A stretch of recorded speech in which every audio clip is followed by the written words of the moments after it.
Por trás das imobiliárias existe um mecanismo organizado que pressiona o inquilino desde antes da entrada até depois da saída.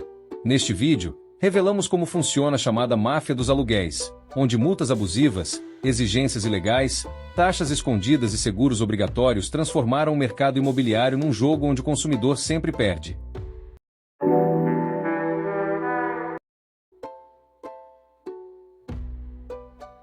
Nos últimos anos, algo no mercado imobiliário brasileiro saiu completamente do controle.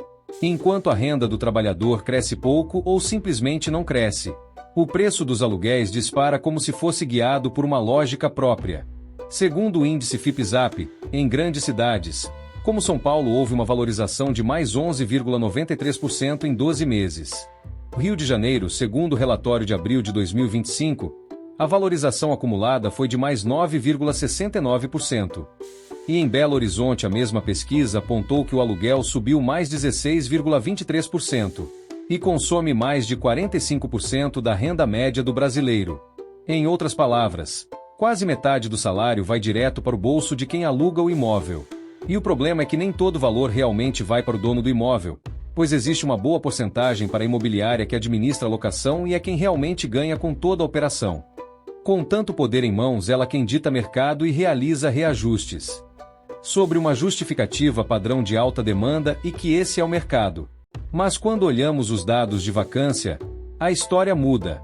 Há regiões onde a quantidade de imóveis vazios é alta, e mesmo assim os preços continuam subindo. Ou seja, a tão falada alta demanda não explica tudo. Para especialistas do setor, isso mostra um comportamento típico de cartelização informal e reajustes em cadeia. Quando uma imobiliária aumenta, as outras seguem. O resultado é um mercado onde o aluguel deixa de refletir a realidade econômica e passa a seguir uma lógica própria. Uma lógica que favorece quem cobra e sufoca quem paga. E o sufoco está em contrato e de papel passado.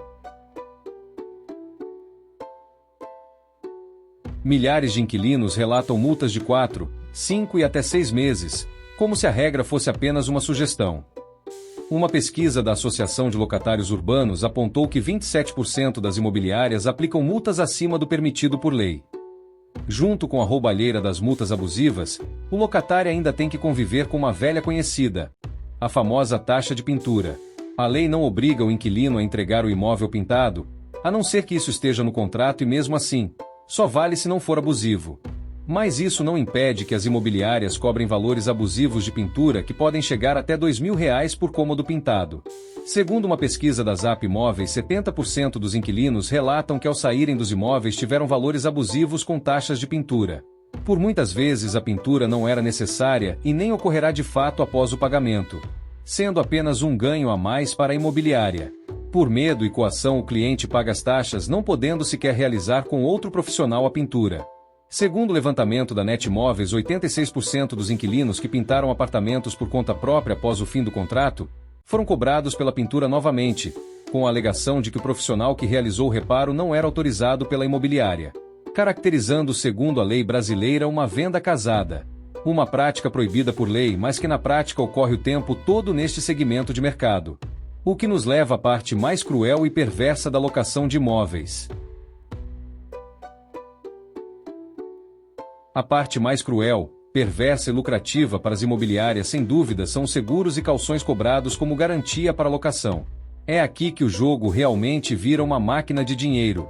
O seguro-fiança se tornou uma das garantias mais abusivas do mercado. E a maior arma das imobiliárias contra o cliente. Em 2024, o valor médio do seguro-fiança atingiu entre 1 e 1,5 aluguel por ano, dependendo da cidade. Em regiões como São Paulo e Rio, o seguro pode chegar a 120% do valor de um aluguel anual, segundo levantamentos de grandes seguradoras. E o pior, neste modelo o inquilino paga todos os meses um valor como seguro e não recebe nada de volta no final. E a verdade é que este seguro é feito apenas para cobrar mais do locatário. O seguro não pode sequer ser acionado em caso de emergência. Caso ele seja acionado pela imobiliária, o inquilino deve pagar um valor de taxa de serviço, para que a imobiliária receba o valor do aluguel. O inquilino fica devendo para a seguradora, que inclui seu nome no SPC Serasa. Em caso de incêndio ou qualquer sinistro, o proprietário recebe os valores do apartamento e a imobiliária os valores de aluguéis restantes junto de uma indenização. Já o locatário pagará mais uma vez o valor para acionar e uma taxa de serviço, mas não recebe móveis ou quaisquer bens que estavam dentro do imóvel que estava alocado. Não parece abusivo que um seguro pago pelo inquilino cubra totalmente a imobiliária e o proprietário, mas deixe de fora o inquilino, que é realmente quem arca com os valores do seguro? Uma pesquisa feita com o Procon de Minas Gerais indica que cerca de 70% dos locatários foram obrigados a fechar seguros fiança para alocar um novo apartamento, sendo item obrigatório para fechar o contrato. Ou seja, 7 em cada 10 novos contratos só acontecem se o locatário aceitar fazer com seguro. E o cliente que está precisando de alugar o imóvel, aceitar pagar uma taxinha extra para a imobiliária. Caso isso não aconteça, o acesso à locação é recusado pela mesma. A lei brasileira diz que o locador é obrigado a oferecer no mínimo 2 formas de garantia locatária ao cliente. Mas na prática este direito é negado diariamente, e a opção de contratar um seguro fiança se tornou uma regra. As imobiliárias que ainda colocam caução como opção para locação também abusam das artimanhas para meter as 2 mãos no bolso do cliente. A lei do inquilino permite a cobrança de no máximo 3 meses de aluguel de caução. Mas em vários estados, especialmente Minas Gerais, Rio de Janeiro e São Paulo, é comum exigirem 5 ou 6 aluguéis adiantados, violando totalmente a lei. Segundo o Procon SP, 19% das denúncias sobre locação em 2023 envolveram cobrança de caução acima do permitido. Eles chamam de caução, garantia reforçada, taxa de segurança. No final, é tudo uma mudança de nome para cobrar mais do que a lei permite. O dinheiro fica na conta da imobiliária e não rende nada para o inquilino. Ao sair, raramente ou quase nunca é devolvido. Mesmo que passe 10 anos em posse da imobiliária, o valor sequer é corrigido pela inflação, se tornando um péssimo negócio para o locatário. Em alguns casos são exigidas 2 garantias: o seguro fiança e o caução. Mais uma prática que em teoria é ilegal, pois configura dupla garantia. A lei do inquilinato, artigo 37, proíbe mais de uma garantia. E apesar disso, o Procon registrou que 1 em cada 10 contratos avaliados em 2024 tinham dupla garantia disfarçada. O inquilino paga pela insegurança criada por um sistema que já sabe exatamente como te prender. E mesmo no fim do contrato, a imobiliária ainda tem formas de transformar a locação em uma arma financeira contra o locatário. Se entrar num imóvel já é difícil, sair dele pode ser ainda pior. As imobiliárias ficaram famosas por uma prática silenciosa, mas extremamente lucrativa: encontrar danos que não existem. É a chamada indústria do dano. O laudo de vistoria, que deveria ser um documento neutro, virou uma ferramenta de cobranças e ganhos exorbitantes. Em muitas cidades, mais de 80% das vistorias iniciais e finais são feitas por empresas terceirizadas, mas que têm contratos fixos com a própria imobiliária.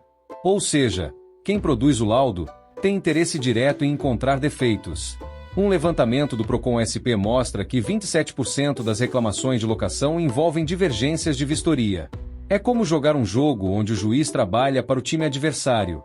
O caução, que existe para proteger o proprietário, virou uma mina de ouro. Em média, 1 a cada 3 inquilinos tem parte do caução retida de forma indevida. Em Belo Horizonte, um levantamento de 2023 mostrou que 64% das retenções eram ilegais ou injustificadas. Procon afirma que as imobiliárias se aproveitam porque a maioria dos inquilinos não judicializa valores baixos. O golpe é simples. Eles sabem que muita gente não vai brigar na justiça por valores baixos. Pesquisas nacionais mostram que 70% dos inquilinos relatam algum tipo de abuso, cobrança indevida ou conflito no momento da entrega das chaves. E em 41% dos casos, o inquilino paga apenas para evitar dor de cabeça. Isso faz com que 7 a cada 10 brasileiros saiam de um aluguel com prejuízo. Não por dano real, mas por um sistema criado para lucrar na saída. Se você gosta de vídeos que explicam o mundo do jeito direto e claro, como esse aqui, se inscreve no canal, deixa o like e me conta nos comentários se você já caiu em algum desses golpes de imobiliária.